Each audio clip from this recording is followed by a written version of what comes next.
दो बहुएं थी, बड़ी कल्पना और छोटी प्रिया। कल्पना का जैसा नाम वैसा ही काम। सारा दिन कल्पनाओं में रहती, ना कोई काम करती ना कोई धाम। अरे कल्पना बहू, जरा अच्छी सी चटनी पीस दे, आज कुछ मजेदार खाने का मन है।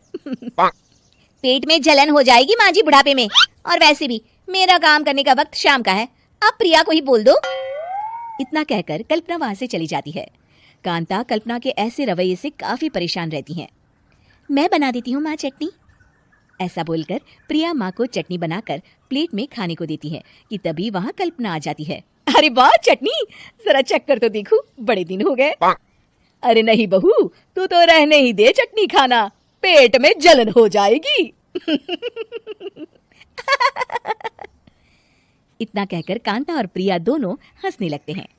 कल्पना सारा दिन या तो मोबाइल में यूट्यूब देखती या फिर सोती रहती। उसका कमरा भी बिखरा और गंदा रहता। एक दिन कल्पना का पति अशोक उससे कहता है, अरे कल्पना, जानवर भी उस जगह को साफ कर लेता है जहाँ वो बैठता है, तुम तो इंसान हो, कैसे इतने गंदे कमरे में रह लेती हो? देखो सारा सामान यहाँ वहाँ बिखरा पड़ा है। ज्यादा अपनी माँ का बोल ना बोलो। हाँ, कमरा तुम्हारा भी तो है, गंदा लग रहा है तो साफ कर लो। पता नहीं तुम्हारे साथ मैं कैसे जिंदगी बिताऊंगा। इतना कहकर अशोक वहां से चला जाता है। कल्पना बस खाना खाने कमरे से बाहर आती और फिर से कमरे में चली जाती। इससे कांता बहन काफी परेशान रहती। एक दिन प्रिया कांता से कहती है, माँ, मैं सारा दिन काम करके थक जाती हूँ, आप कल्पना दीदी से कहिए ना कि सुबह और शाम का काम बांट ले, मैं तो अब सिर्फ एक वक्त का ही काम करूंगी। हाँ। अरे तू वो भी ना करना, एक बहू तो कामचोर थी ही, दूसरी भी आ गई काम ना करने के बहाने लेकर। तभी वहाँ प्रिया का पति रमेश आ जाता है। माँ, मैं देख रहा हूँ भाभी कोई काम नहीं करती, प्रिया सारा दिन घर और रसोई का काम करती है, अब कुछ करो ना माँ। कांता मन में कुछ सोचती है और कल्पना के पास जाती है। कल्पना फोन पर मेकअप करना देख रही होती है। कल्पना, तुम सारा दिन बस मोबाइल देखती हो, घर का कोई काम भी कर लिया करो। प्रिया सारा दिन काम करके थक जाती है, आज से मैंने फैसला किया है, एक वक्त का काम तुम करोगी, सुबह का खाना तुम बनाओगी और रात का प्रिया। आप लोगों ने काम को हवा बना रखा है। अरे पता नहीं थोड़ा सा ज्यादा काम करने में आप लोग घबरा क्यों जाती हैं। और हाँ, बहुत ज्यादा प्रिया की तारीफ मत करिए मेरे सामने, बड़ी बहू तो मैं ही रहूंगी। मैं कुछ नहीं जानती, कल सुबह मुझे वक्त से खाना चाहिए, रसोई में आ जाना, वरना कल से तुझे खाना नहीं मिलेगा। अगली सुबह कल्पना रसोई में नहीं आती है।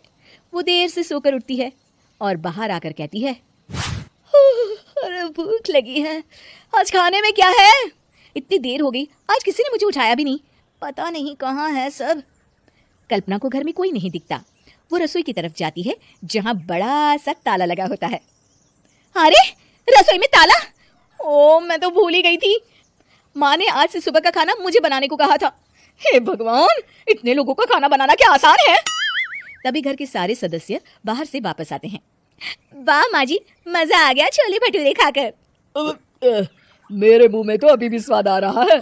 अरे कल्पना, तेरे भरोसे रहते तो हम तो भूखे ही रह जाते। कल्पना को बहुत गुस्सा आ जाता है।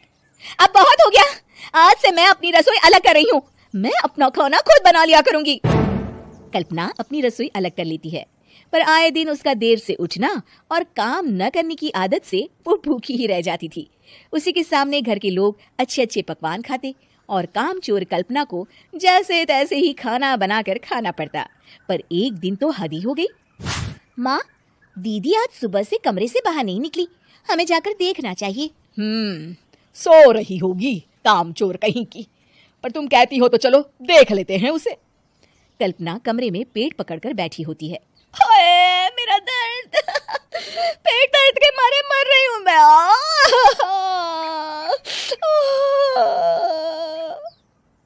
अरे दीदी क्या हुआ, पेट में दर्द क्यों हो रहा है, डॉक्टर को दिखाया आपने? माँ, कल्पना खड़ी होती है और माँ जी के पास आती है। मुझे माफ कर दीजिए, अब से मैं सारे काम में मदद करूंगी, कभी आलस और काम चोरी नहीं करूंगी। हाँ हाँ, वो तो ठीक है, लेकिन अचानक क्या हो गया जो तू काम करने को तैयार हो गई? कामचोर कल्पना। माँ, लगातार बासी और उल्टा पुल्टा खाना खाने के कारण मेरे पेट में इन्फेक्शन हो गया है। काम ना करना पड़े इसलिए मैं 2 दिन का खाना एक दिन ही बना लेती थी। बासी और खराब खाना खाने के कारण लेने के देने पड़ गए। पेट में दर्द हो रहा है। चलो अच्छा हुआ, देर आए दुरुस्त आए।